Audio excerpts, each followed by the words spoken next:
Hola, hola, de nuevo, esta segunda parte. En nuestro estudio anterior, descubrimos que Jesús no inventó las parábolas.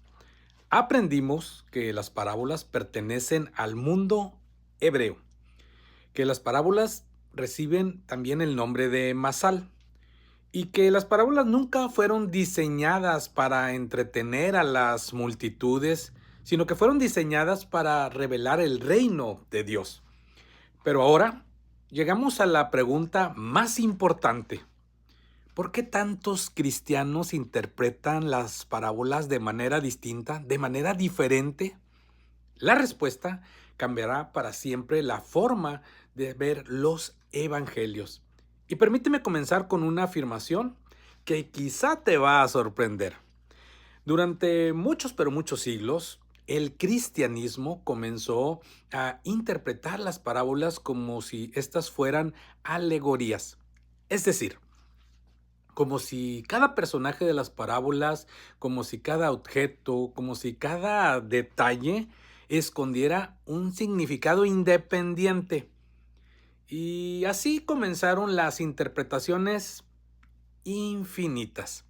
Por ejemplo, que el aceite representa para algunos una cosa, para otros las lámparas representan algo diferente.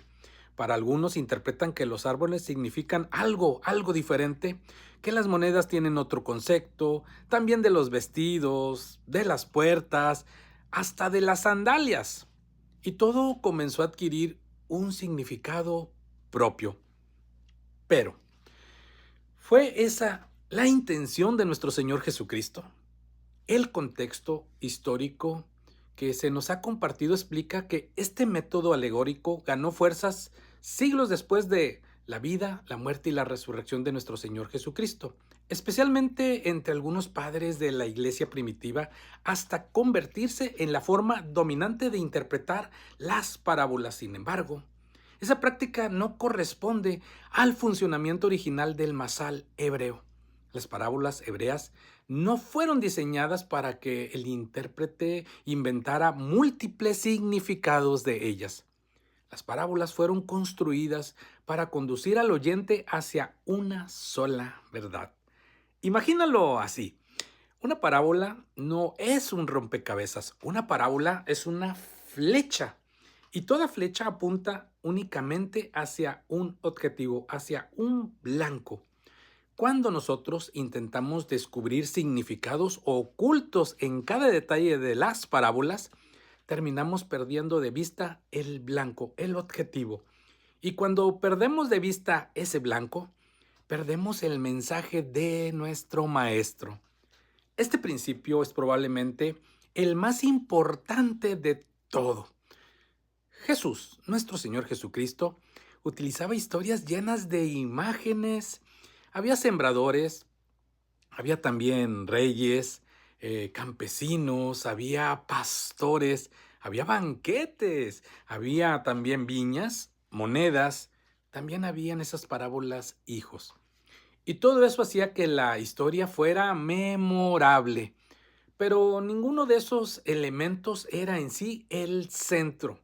Una parábola posee una única moraleja y que el significado debe encontrarse considerando la historia completa y no debemos asignar un sentido independiente a cada elemento narrativo de la parábola. Piensa, por ejemplo, en un cuadro, este cuadro como el que está aquí atrás. Cuando tú observas un paisaje, no analizas cada pincelada para descubrir un mensaje distinto, ¿verdad? Te alejas un poco, das unos pasos atrás y tú vas a contemplar la imagen completa. Y así funcionan también las parábolas. Los detalles existen para embellecer la historia narrada, para hacerla inolvidable, para mantener la atención del oyente. Pero la enseñanza siempre converge en un único punto. Y esto explica por qué muchas discusiones teológicas nunca, jamás terminan. Porque unos analizan los árboles, mientras lo que Jesús quiere que nosotros contemplemos es el bosque. Así es que aquí encontramos uno de esos pensamientos más profundos de todo el estudio. Fíjate muy bien, Jesús observaba el mundo, una semilla, un campo, un pescador, una oveja, una boda, una lámpara. Pero nuestro Señor Jesucristo veía algo más. Veía al Padre, veía el reino, veía la eternidad. Las parábolas revelan la dimensión espiritual utilizando elementos físicos, elementos cotidianos. Lo visible actúa como una sombra que ayuda al ser humano a comprender aquello que nosotros no podemos ver de manera directa, que son las realidades del reino de Dios. Y esto es extraordinario. ¿Por qué? Porque Dios creó un universo donde la creación misma apunta hacia su creador. Por eso, nuestro Señor Jesucristo nunca necesitó inventar escenarios fantásticos. El reino ya estaba reflejado en nuestra vida cotidiana y en la vida cotidiana de aquellos judíos del siglo I. Cada semilla hablaba de la fe, cada cosecha hablaba de esperanza, cada padre hablaba del amor del Padre Celestial. Así es que cada pastor también recordaba ese cuidado divino. La creación. La creación se convirtió en un salón de clases. ¿Y quién era el maestro que enseñó a verla? Nuestro Señor Jesucristo.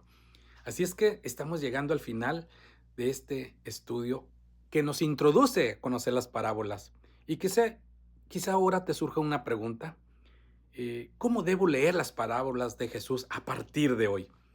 Y permíteme darte cuatro principios. El primero, recordemos siempre que Jesús hablaba como un maestro judío del siglo I. No hablaba como un filósofo griego, no hablaba como un predicador hoy de aquí, de México, de América Latina, un predicador occidental.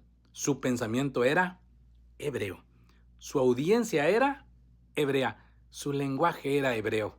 Segundo, busquemos siempre el propósito principal. Antes de que nos preguntemos qué significa cada personaje de la parábola, debemos de preguntarnos cuál era la verdad que Jesús quería grabar en el corazón de quienes lo escuchaban. Tercero, debemos de respetar el contexto. Las parábolas nacieron dentro de la cultura de Israel, ahí nada más en Israel. Por eso comprender las costumbres es necesario. Debemos de comprender su historia, debemos de comprender su idioma y su forma de pensar. Esto no es un lujo académico, no es presumir que conocemos el hebreo.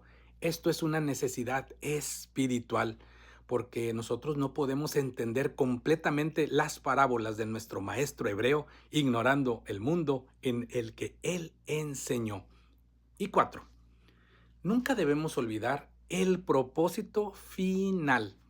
Las parábolas no fueron dadas simplemente para explicar doctrinas, no es así. Las parábolas fueron dadas para revelar el corazón de Dios. Esto lo vamos a concluir, ya que el propósito principal de la Masal de Jesús es ayudarnos a comprender quién es Dios y cómo es su reino de una manera cercana y de una manera racional. Y ese siempre fue el objetivo. No fue el objetivo ganar discusiones, no fue el objetivo impresionar con interpretaciones originales, no fue el objetivo más que dar a conocer mejor al Padre. Quizás hoy descubras que durante años leíste las parábolas buscando secretos, cuando Jesús solamente quería mostrarnos el rostro de Dios, del Padre. Quizás entendimos cada historia como un acertijo antes, cuando en realidad era una invitación, y una invitación a mirar el reino con ojos nuevos. A reconocer también que el Dios eterno toma lo cotidiano para revelar lo eterno y que detrás de cada mashal, detrás de cada parábola, hay una verdad sencillita, profunda y transformadora. Las parábolas no fueron escritas para satisfacer nuestras curiosidades, no. Fueron pronunciadas para confrontar nuestro corazón. Fíjense muy bien, porque el objetivo de Jesús nunca fue llenar nuestra mente de tanta información, de tantos versículos. Fue formar discípulos cuyo corazón reflejaran el carácter del Padre. Así es que la verdadera pregunta hoy en día ya no es ¿entendí la historia de la parábola? La verdadera pregunta es ¿permití que esa historia transformara mi vida? Si este estudio fortaleció tu manera de leer las escrituras, compártelo con alguien que ama la palabra de Dios. En nuestros próximos estudios vamos a dejar esta introducción y vamos ahora sí a entrar a ver una por una las grandes parábolas de nuestro Señor Jesucristo desde el libro de Mateo. Y vamos a aprender a leerlas desde la perspectiva hebrea con las cuales fueron pronunciadas y escuchadas por primera vez. Que el Espíritu Santo nos conceda no solamente entender las palabras del Maestro, sino a vivirlas cada día.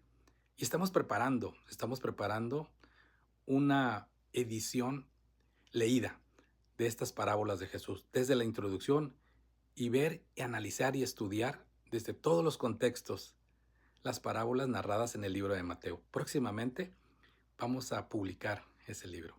Que el Señor siga bendiciendo sus vidas.